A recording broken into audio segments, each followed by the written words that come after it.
ایک خواب دیکھا آپ صلی اللہ علیہ وسلم نے اللہ کی زیارت کی خواب میں. تو اللہ تعالیٰ نے اپنے نبی سے پوچھا کہ اے میرے نبی یہ فرشتے کچھ آپس میں جھگڑا کر رہے ہیں, یہ کیا جھگڑ کر رہے ہیں؟ یہ جھگڑا کر رہے ہیں کہ وہ کون سے ایسے اعمال ہیں جو سارے گناہوں کو دھو دیتے ہیں, جن سے سارے گناہ جل جاتے ہیں, وہ کون سے ایسے اعمال ہیں؟ تو اللہ کے نبی نے فرمایا یا اللہ جی میں بتاؤں؟ اللہ نے کہا بتائیں. تو کہا جی وہ 3 اعمال ہیں جو گناہوں کو جلا ہی دیتے ہیں. اب وہ سن لو, وہ تو آپ لوگوں کے کام آئیں گے. وہ کون سے اعمال ہیں؟ پہلا عمل یہ ہے کہ ہر حال میں, گرمی ہو, سردی ہو, بیماری ہو, پریشانی ہو, خوشی ہو, ہر حال میں اٹھ کے وضو کرنا. سردیوں میں کبھی ٹھنڈے پانی سے وضو کرو تو پتہ چلے, ٹھنڈے پانی سے وضو کرنے سے, پانی تو ٹھنڈے سے وضو کیا, ادھر گناہ سارے جل گئے, سارے گناہ ختم ہو جاتے ہیں ٹھنڈے پانی سے وضو کرنے سے. اور نمبر 2 فرمایا, نمبر 2 جو عمل گناہوں کو جلا دیتا ہے وہ کیا ہے؟ مسجد میں نماز پڑھنے آ گیا, ایک نماز پڑھ کے دوسری نماز کا انتظار کرنے لگا, اس سے سارے گناہ جل جاتے ہیں.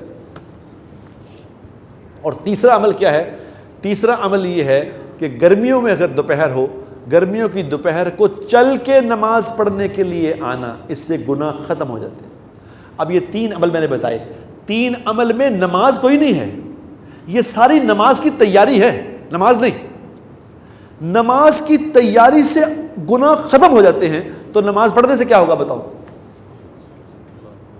یہ کامن سینس کی بات ہے, سمجھو کہ جو نماز کے لیے تیاری ہو رہی ہے اس سے سارے گناہ ختم ہو گئے, تو جو نماز پڑھ لے اسے ملے گا کیا؟ نماز پڑھنے والے کو میرے دوستو یہ سن لو, یہ ملے گا کہ جب وہ اللہ اکبر کہہ کے کھڑا ہو جائے گا اللہ کے سامنے, تو اللہ اپنے اور اس بندے کے درمیان جو 70,000 پردہ ہے, وہ اللہ سارے پردے ہٹا کے سامنے آ کے کھڑا ہو جائے گا. اور اس نماز پڑھنے والے کو اللہ کہتا ہے مانگ, کیا مانگتا ہے, بول کیا بات کرتا ہے, میں سے کر بات, میں تیری بات سن رہا ہوں. لیکن یہ کون, کس کو سمجھ آئے گی؟ جو اس کا استحضار کرے گا. نمبر 1 حدیث. دوسرا اللہ کے نبی نے پوچھا, اللہ نے پوچھا کہ اے میرے نبی یہ میرے دوسرے فرشتے یہ بھی کسی بات پہ جھگڑ رہے ہیں, یہ کس بات پہ جھگڑا کر رہے ہیں؟ یہ کہہ رہے ہیں کہ کوئی ایسے اعمال بھی ہیں جو جنت کو اپ گریڈ کر دیں گے. جیسے عام اکانومی کلاس ہوتی ہے نا, اکانومی کلاس کی ٹکٹ لی, اب اس کے پاس پوائنٹس تھے, اب پوائنٹس سے اس کو اپ گریڈ کرا لیا. تو وہ کون سے پوائنٹس ایسے ہیں کہ عام آرڈنری جنتی تھا, آرڈنری جنت میں گیا, لیکن اس کو اتنے پوائنٹس سے اس کے پاس کہ جنت اپ گریڈ ہو گئی, وہ کون سے عمل ہیں؟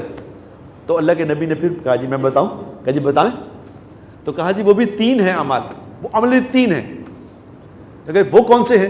ان 3 میں سے پہلا عمل ہے میٹھا بول بولنا, لوگوں سے میٹھا بولنا, ایسا بولنا کہ دوسرا سن کے خوش ہو جائے, دوسرا مل کے یہ نہ محسوس کرے کہ دوبارہ اس سے بات ہی نہیں کرنی چاہیے. اتنا سویٹ بولنا, جو میٹھا بولے اس کی جنت اپ گریڈ ہو جائے گی. میٹھا بولنے میں کیا لگتا ہے میرے دوست؟ لگتا کیا بتاؤ, ایمان سے بتاؤ.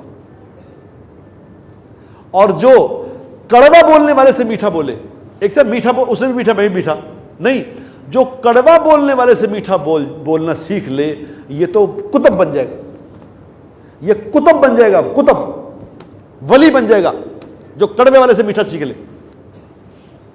اور دوسرا عمل جو جنت اپ گریڈ کرے گا وہ کون سا ہے؟ اللہ کے نبی نے فرمایا اللہ جی وہ عمل ہے لوگوں کو کھانا کھلانا, لوگوں کو کھانا کھلانا. اور کھانا کن کو کھلانا؟ بھوکوں کو نہیں, غریبوں کو نہیں, سب کو, غریب ہو امیر ہو, کھانا کھلانا سیکھو.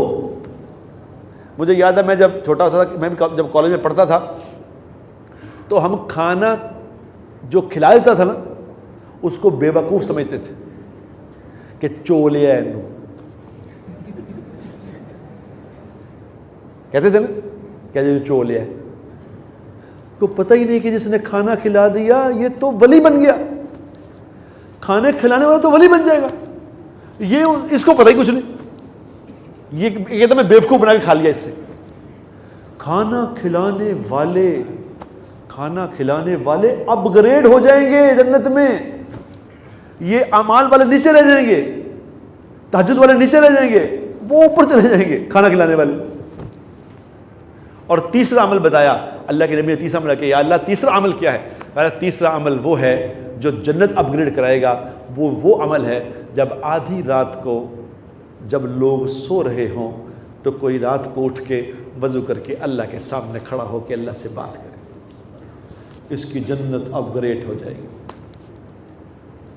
یہ ایک نماز کی ترغیب میں اللہ کے نبی نے ہمیں بتایا کہ نماز ہے کیا، تمہیں کرے گی کیا۔ میں نے ایک بات بتائی ہے، اگر روزانہ یہ باتیں سنتے رہو گے اور خود بھی کرتے رہو گے تو نماز پوری زندگی سنوار دے گی۔ أنا العبد الذي كسب الذنوب وصدته الأماني أن يتوب